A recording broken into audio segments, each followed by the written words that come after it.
बिस्मिल्लाहिर्रहमानिर्रहीम। एक्सरसाइज 1 में इसका question number 9, find the prime factorisation of each of the following numbers leaving your answer in index notation. पहली बात तो वो कह रहा है कि ये जो नंबर दिए हुए हैं इसकी आपने प्राइम फैक्टराइजेशन करनी है। प्राइम फैक्टराइजेशन क्या है कि एक process of expressing a number as a product of its prime factors is called prime factorisation.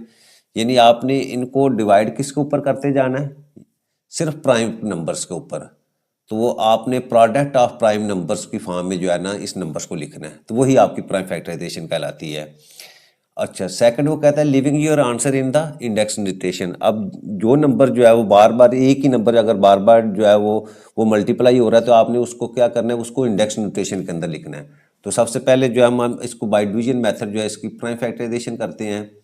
Number है जी आपके पास 8624, ठीक है। लें जी हम सबसे पहले इसको सबसे छोटे जो प्राइम नंबर है हमारा उसके ऊपर डिवाइड करते हैं, तो वो हमेशा 2 है। अब 2 पे ऊपर देखते हैं कि ये डिविजिबल है कि नहीं। उसका मेथड क्या है कि आपने लास्ट डिजिट देखना है। अगर वो लास्ट डिजिट आपका जो इवन नंबर होगा तो इसका मतलब ये 2 के ऊपर डिविजिबल है। तो हम 2 के ऊपर डिवाइड करें तो आपके पास वैल्यू आ जाती है जी 4, 4 to the 8, 3 to the 6, 2 1 the 2 and अच्छा अगेन जो है वो लास्ट जो है आपका जो डिजिट है वो 2 है, तो फिर 2 के ऊपर डिविजिबल होगा। तो आपके पास 2 के ऊपर डिवाइड करेंगे तो आपके पास वैल्यू आ जाएगी जी 2 1 5 6। अगेन 6 है तो 2 के ऊपर डिविजिबल है, तो हम डिवाइड करेंगे तो अब आपके पास ये 1 0 7 टू द 4 और 4 8 द 16 जी 8 आ गया। 8 फिर अगेन जो है तो ये 2 के ऊपर डिविजिबल है। अब इसको डिवाइड करेंगे तो हमारे पास वैल्यू आ जाएगी 5 3 9। अब लास्ट डिजिट हमारे पास 9 आ जाता है। 9 जो है वो इवन नंबर नहीं है, तो इसका मतलब ये 2 के ऊपर डिविजिबल नहीं है। अब 3 के ऊपर चेक करेंगे। 3 के लिए हम तीनों डिजिट्स को ऐड करते हैं, 9 + 3 12, 12 + 5 आपके पास 17। तो 17 जो है वो 3 के ऊपर डिविजिबल नहीं है। फिर 5 के ऊपर भी ये डिविजिबल नहीं है क्योंकि लास्ट डिजिट आपका ना तो 0 है और ना ही 5 है। अच्छा 6 के ऊपर हमने चेक नहीं करा। 7 के ऊपर, 7 का क्या तरीका है कि लास्ट डिजिट को हम क्या करते हैं, उसको डबल करते हैं। डबल से मेरा 2 से मल्टीप्लाई करेंगे तो आपके पास 18 आ जाएगा। अब 18 को क्या करना है आपने, जो रिमेनिंग डिजिट है वो 53 है। 53 में से आपने 18 को सब्ट्रैक्ट किया तो आपके पास वैल्यू आ जाती है जी 35। तो 35 जो है वो 7 के ऊपर डिविजिबल, इसका मतलब हम इसको 7 के ऊपर डिवाइड कर सकते हैं। 7 के ऊपर डिवाइड करेंगे तो हमारे पास जो है वैल्यू आ जाएगी जी 77। तो 77 अगेन जो है वो 7 के ऊपर डिविजिबल है। तो आपके पास 11 और 11 के ऊपर डिवाइड करेंगे तो आपके पास, यानी इस तरह आपने जो है वो प्राइम नंबर्स के ऊपर डिवाइड करते जाना और एंड को आप पर अपने 1 लेके आना है। तो अब हम 8 6 2 4 जो है इसको लिख सकते हैं जी 2 × 2 × 2 × 2। अच्छा उसके बाद 7 × 7 और एंड के ऊपर ×11। ये तो इसकी प्राइम फैक्टराइजेशन होगी। सेकंड वो क्या कह रहा है, इंडेक्स नोटेशन। तो इंडेक्स नोटेशन में क्या होता है कि आपके जो सेम नंबर्स होते हैं जो आपस में मल्टीप्लाई हो होते हैं उसको हम क्या करते हैं, उसको एक्सपोनेंट की फॉर्म में जो है वो लिख देते हैं या इंडेक्स फॉर्म में लिख देते हैं। तो अब देखें ये 4 2 जो है वो आपस में मल्टीप्लाई हो रहा है, तो हम इसको 2 की पावर 4 जो है वो लिख सकते हैं। और इसी तरह जो है 7 2 टाइम्स है तो 7 की पावर जो है वो 2 लिख देंगे। और एंड के ऊपर 11 सिंगल है तो हम इसको सिंगल जो है इस तरह लिख देंगे। तो इस तरह जो है वो हमारा नंबर जो है उसको हमने प्राइम फैक्टराइजेशन में भी लिख दिया और एंड के ऊपर जो है उसको इंडेक्स नोटेशन में लिख दिया। नेक्स्ट हमारे पास क्वेश्चन नंबर 9 का बी पार्ट है 6804। सबसे पहले हम इसकी प्राइम फैक्टराइजेशन करते हैं 6804। अच्छा अब देखिए ये लास्ट डिजिट आपका 2 है तो इसका मतलब ये 2 के ऊपर जो है वो डिविजिबल है। 2 के ऊपर डिवाइड किया तो आपके पास 3402 आ जाएगा। अगेन लास्ट डिजिट 2 है, इवन नंबर है। 2 के ऊपर डिवाइड करेंगे तो 1701। अच्छा अब ये जो लास्ट डिजिट आपका जो है वो ऑड नंबर आ गया तो 2 के ऊपर डिविजिबल नहीं है। अब 3 के ऊपर चेक करेंगे। 3 का क्या, ये सब डिजिट्स को हम ऐड करते हैं। 7 + 1 8 + 0 + 1 9। तो 9 जो है वो 3 के ऊपर डिविजिबल है।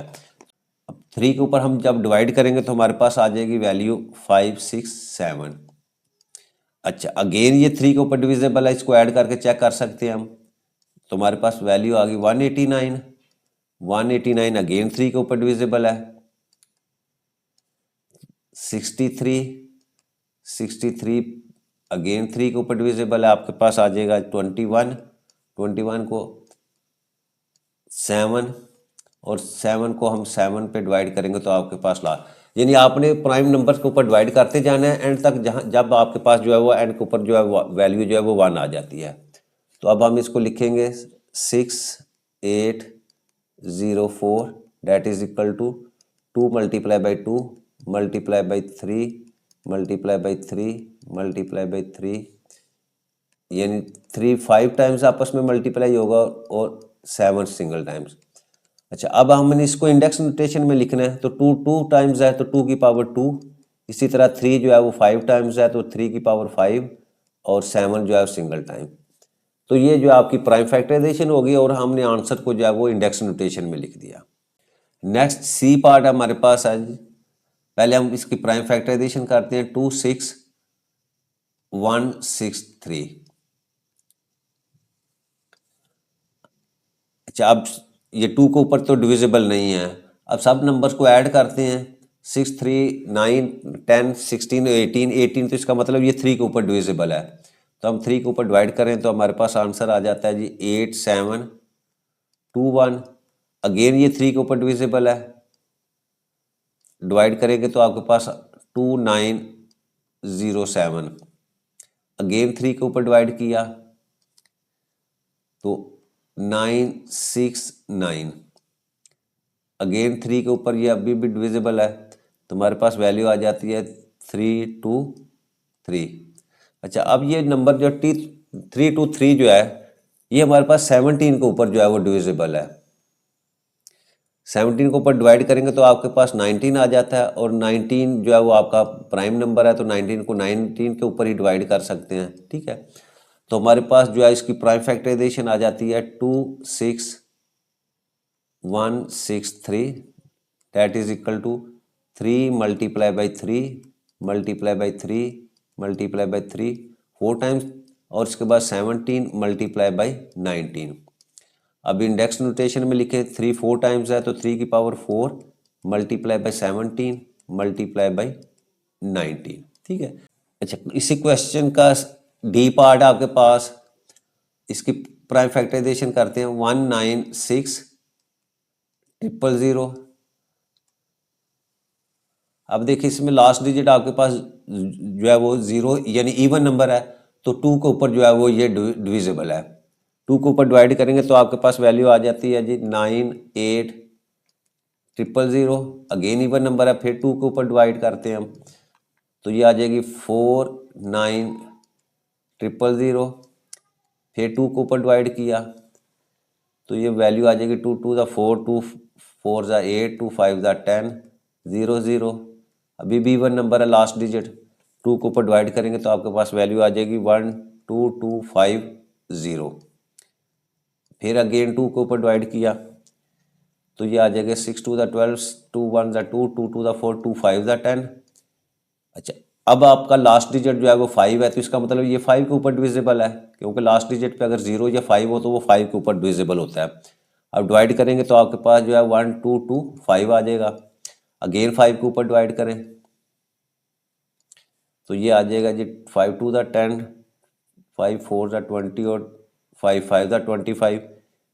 फिर अगेन 5 के ऊपर डिविजिबल है तो ये आपके पास 4 5 और 9 5 45। ठीक है, अब ये 7 के ऊपर डिविजिबल है, 7 7 49 और 7 पे डिवाइड करेंगे तो आपके पास 1 आ जाएगा। तो आपके पास 196000। अब इसकी जो फैक्टराइजेशन करें तो हमारे पास 2 जो है वो आपके पास जो है वो 5 टाइम्स है, उसको मैं पहले लिखता हूँ। फिर उसके बाद 5 जो है वो 3 टाइम्स है और 7 जो है वो आपके पास जो है वो 2 टाइम्स है। इंडेक्स नोटेशन में लिखेंगे तो 2 की पावर 5 हो जाएगा मल्टीप्लाई बाई 5 की पावर 3 और 7 की पावर 2 जो है ये हमारी जो है इंडेक्स नोटेशन जो होगी।